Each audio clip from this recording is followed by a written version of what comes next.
বন্ধুরা তোমরা কেমন আছো? আশা করি ভালো আছো, আমিও ভালো আছি। তো দেখো আজকে করেছি আন্ডা কারি। তো কীভাবে রান্নাটা করলাম চলো ফার্স্ট থেকে লাস্ট পর্যন্ত ভিডিওটা দেখো, আর ভালো লাগলে সাবস্ক্রাইব করে পাশে থেকো, লাইক করো। তো চলো রান্নাটা শুরু করি। বন্ধুরা ডিমগুলো ভাজা করে নিয়েছি। তো কীভাবে ভাজা করলাম চলো, আজকে করব আন্ডা কারি। তো পেঁয়াজ, লঙ্কা, লবণ, হলুদ দিয়ে ডিমটা ফাটিয়ে নিচ্ছি। আর এখানে তেল গরম বসিয়ে দিয়েছি, সব ডিমগুলো ভাজা করে নিয়েছি।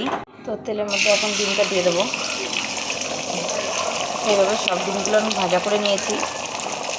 বন্ধুরা মশলাটা বেটে নিচ্ছি, রসুন আর পেঁয়াজটা একসঙ্গে ডিমটা উল্টিয়ে নেবো সুন্দর করে। বন্ধুরা খুব সুন্দর করে কিন্তু আমি ডিমটা ভাজা করে নিয়েছি, এখন তুলে নেব। পরে আমি সব ডিমগুলোই ভাজা করে নিয়েছি, তেল দিয়ে দিয়েছি। তো আর একটু আমি এখন দিয়ে দেবো সাদা জিরে। সাদা জিরেটা একটু নাড়াচাড়া করে নেবো। ভাজা হয়ে গেছে, তো এখন আমি পেঁয়াজ কুচিটা দিয়ে দেবো। পেঁয়াজটা সুন্দর করে লাল লাল করে আমি ভাজা করে নেবো। বন্ধুরা পেঁয়াজটা কিন্তু ভাজা হয়ে গেছে, তো এখন আমি পেঁয়াজ বাটা আর রসুন বাটাটা দিয়ে দেবো। এখন আমি বেটে নিচ্ছি টমেটো, কাঁচা লঙ্কা আর পেঁয়াজের বাটিতেই আমি বেটে নিচ্ছি। পেঁয়াজ বেটেছি, তো আর আদা একসঙ্গে বেটে নেবো। খুব সুন্দর করে কিন্তু আমি মশলাটা কষিয়ে নিয়েছি। তো এখন আমি আদা বাটার, কাঁচা লঙ্কা আর টমেটো বাটাটা একসঙ্গে আমি দিয়ে সুন্দর করে কষিয়ে নেব। এবং বন্ধুরা একটু লবণ স্বাদ মতন লবণ, হলুদ একসঙ্গে দিয়ে এখন একটু জল দিয়ে দেবো। দিয়ে এখন সুন্দর করে আমি মশলাটা কষিয়ে নেব।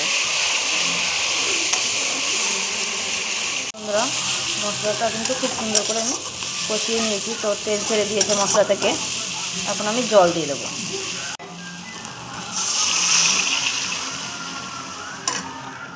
এখন ঝোলটা ফুটতে থাকবে। ঝোলটা কিন্তু ফুটে গেছে, তো এখন আমি ডিমগুলো দিয়ে দেবো সব।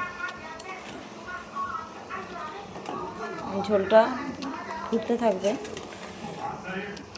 আর কেমন লেগেছে অবশ্যই কমেন্ট করে বলো। আর ওইভাবে ঝটপটও হয়ে যায়, দারুণ লাগে খেতে। তো দেখো ফুল ভিডিওটা হয়ে গেছে। তো কেমন হয়েছে অবশ্যই কমেন্ট করে বলো।